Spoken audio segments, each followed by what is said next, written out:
I'm not particularly political, especially on social media. Yet somehow I'm getting the vibe that despite you not being overly political on social media, you're still exponentially more political than you should be. But has anyone else seen the when it happens trend where people are saying what they're going to do and how they're going to celebrate when it happens? Yeah, I haven't completely planned my party yet. I think it's going to be real vibes based depending on, how it happens. Like if the McDonald's gets the job done first, as much as I hate McDonald's, I'll probably have a Big Mac in their honor. And if it ends up being more of a French way that things get finished off, I'm not a big fan of cake, but I'll definitely let the people at my party eat some. And who knows, maybe I'll even get an ice cream cake to commemorate all the meltdowns. And there might even be margaritas involved. Hell, I could hire a mariachi band. Who knows? I just know it's definitely going to depend on vibes. I had to do some digging to figure out what's it. What are we talking about? Really? Because I feel like it wasn't that complicated of a concept.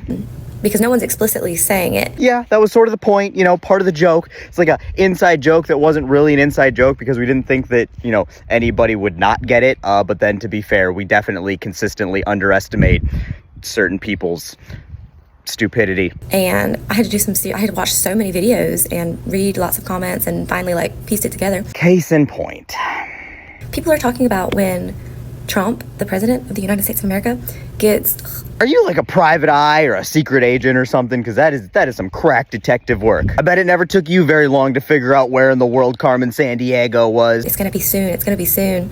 When the orange gets peeled. You seem to be confused into thinking that we all think that this is going to be some sort of assassination and that's why it's going to be soon. But despite the falsified medical records and the AI Star Wars pictures and the fact that he can identify an elephant on a cognitive test, the man is still 80 years old and not exactly the picture of health. Well, let's be honest. I'm pretty sure most of us are convinced that the meth and McDonald's are going to beat, pretty much anything else to the punch at this point. And we're going to have parties. Can we acknowledge that that's insane? Yeah, I can admit that it is absolutely fucking insane that we let a fascist felon into the White House after he already tried subverting democracy, who is so incredibly subhuman that people will rejoice when he is no longer wasting our oxygen. But it's not that uncommon. I mean, people rejoiced when Caesar was stabbed and Adolf was axed and Hussein was hung. And hey, every day I feel bad about something, I cheer myself up by reminding myself that Ronald Reagan is still dead. Rush Limbaugh lasted too long, but there was definitely parties when karma kicked his ass. And we all know that the only thing of value Mitch McConnell will ever pass is away, and we will definitely celebrate that accomplishment when he does, although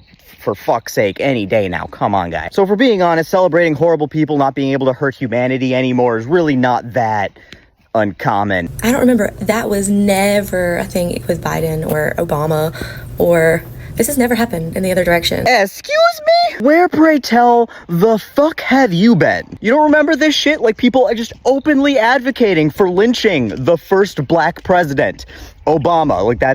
That just slipped your mind there? This guy did a twofer and included Hillary in that. And then there was this graphic dumbasses adorned their tailgates with of Biden, which is, pretty fucked up. And then there was that one time that the right-wing terrorist group in Michigan had literal plans to kidnap and murder the governor. And then I don't know if you were sick on January 6th a few years ago, but a bunch of right-wing assholes literally tried overthrowing democracy, and they overran the Capitol with the intent of murdering elected officials. They even brought a fucking gallows to the Capitol. Did you miss that? I guess the point I'm trying to get at is that maybe you should just, fuck all the way off with your pearl clutching, you disingenuous fuck. Just on account of y'all being fucking sociopaths. Most people voted for him, y'all. Y'all are the minority. That's crazy to say. No, that's not crazy. What's crazy is that you think that 49% of the popular vote is a majority, or that 77 million is the majority of 262 million voting age people. More people have voted against Donald Trump than for him in every single election he's ever ran in, including the most recent one where he finally won the popular vote. Because, being under 50% is not a majority. And if we're considering the entire voting age population, only a quarter of them were dumb enough to vote for Kangas Convict. And that's not how majorities work, you sweet, sweet child of summer. Anyway, I'll leave you with this. There's a lot of hills to die on in this world that are worth it. But getting offended and triggered because people might throw a party or two when an adjudicated rapist who's responsible for deporting children with cancer who are also U.S. citizens no longer plagues us with his presence isn't one of those hills. All right? Toodles.